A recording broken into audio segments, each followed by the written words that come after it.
ಯಡಿಯೂರಪ್ಪ ಈಗ ಸ್ಟೇಟ್ಮೆಂಟ್ ಮಾಡ್ತಾರೆ ಸರ್, ಪಾದಯಾತ್ರೆ ಮುಗಿಯೋಕೆ ತಾವು ರಾಜೀನಾಮೆ ಕೊಡಬೇಕು ಅಂತ. ಯಾರು ಯಡಿಯೂರಪ್ಪ ಅವರು ಪೋಸ್ಕೋ ಕೇಸ್ನ ಸಿಕ್ಕಾಕಂದ್ರೆ ಅವ್ರು ರಾಜಕೀಯದಲ್ಲಿ ಇರ್ಲಿಕ್ಕೆ ಲಾಯಕ? ಅವ್ರ ಮೇಲೆ ಎಷ್ಟು ಕೇಸ್ ಇದೆ? ಹೇಳಪ್ಪ ನೀನು, ಎಷ್ಟು ಕೇಸ್ ಇದೆ? ಎಷ್ಟು ಕೇಸ್ಗಳಿದಾವೆ ಅವ್ರ ಮೇಲೆ? ಅವರು what moral right he has to ask my resignation? Charge sheet is filed against him.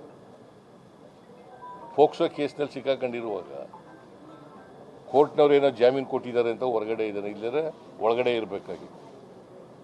ಸುಮ್ಮನೆ ಇವೆಲ್ಲ ಅದು ಅವ್ರು ಮಾಡೋದೆಲ್ಲ ಅವ್ರ ತಟ್ಟೆನಲ್ಲಿ ಯಜ್ಞ ಅಲ್ಲ, ಕತ್ತೆ ಬಿದ್ದಿದೆ.